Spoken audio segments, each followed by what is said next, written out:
చాలా మంది ఒక ఒపీనియన్ పెట్టుకుంటారు. హిందూ మతం అంటే ఈ చాలా మంది దేవతలను ఆరాధిస్తారు అంటారు కదా. అవునా? ముక్కోటి దేవతలు. అంటారు కదా. అచ్చు తప్పది. చాలా తప్పది. మనం అందరం ఆరాధించేది శివుణ్ణి. శివుడు మనకి ఏకేశ్వర ఉపాసన. ఒక్కటే దైవం శివుడు. అర్థమైందండి? మంగళకారకుడు శివుడు అన్నమాట. శివుణ్ణి పూజిస్తాం మనం. అర్థమైందండి? శివుడే మనకి మొత్తం. అవునా కదా?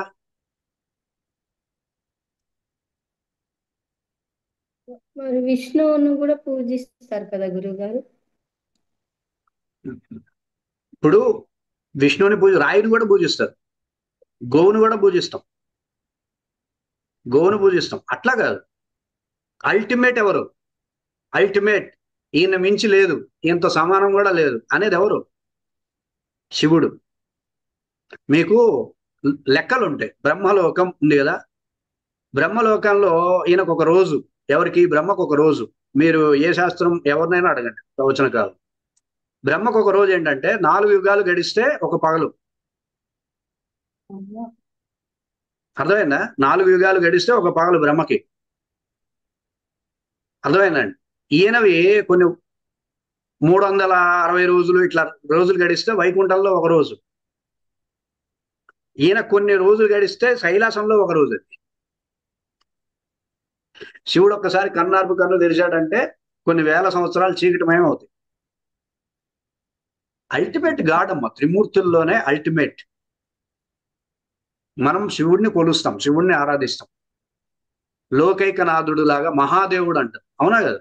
దేవాది దేవుడు, మహాదేవుడు ఎవరిని అంటాం?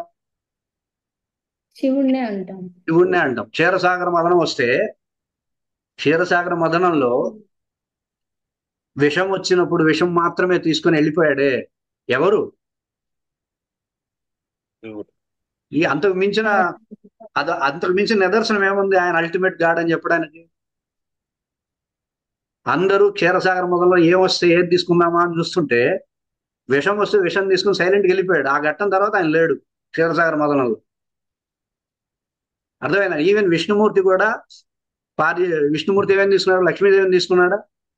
ఇది లక్ష్మీదేవిని తీసుకున్నాడంటే అర్థం ఏంటి? హీఈస్ ఆల్సో సృష్టిలో ఒక భాగమే. అర్థమైందండి? శివుడు, మీకు శివుడి యొక్క కథలు ఏవి కూడా సృష్టి లోపల ఉన్నట్టు ఉండవు. అర్థమైందండి? శివుడు పలానా ఒక చోట పుట్టాడు, పలానా ఒక రాక్షసుని చంపాడు అనే కథలు ఉంటాయి ఎక్కడైనా? ఉంటాయా? చెప్పండి. పుట్టాడు అనేది లేదు. ఉండదు. ఉండదు. సృష్టిలోకి వచ్చాడు. శివుడు సృష్టిలోకి వచ్చి ఒక అవతారం ఎత్తాడు, ఒక రాక్షసుడిని చంపాడు అని ఉండదు. విష్ణుమూర్తికి ఉంటుంది. అర్థమైందా? వాళ్ళు చాలా పగడ్బందీగా మన ముందు శివుడి యొక్క స్థాయిని, పరమేశ్వరుడి యొక్క స్థాయి ఇదిరా అని చెప్తూనే వచ్చినాయి. రాముల వారు రామాయణంలో చూడండి. రాముల వారికి సీతకి సహాయపడింది ఎవరు? చెప్పండి. సీతమ్మ తల్లి. మరి ఆంజనేయ స్వామి శివుడి అవతారమే కదా, శివుడి అంశే కదా. లిటరల్ గా శివుడి అంశ. మీరు అట్లా చూసుకుంటే శివుడే. మనం అందరం ఆరాధిస్తుంది ఆ పరమేశ్వరుడు. కాబట్టి మనం ఒకే దేవతను ఆరాధించే వాళ్ళం మనం. అర్థమవుతుందండి? సో అందులో ఏ డౌట్స్ లేవు. చాలా మందికి అపోహలు అనమాట. మనం అందరం ఆరాధించాం. శివారాధకులం మనం అందరం.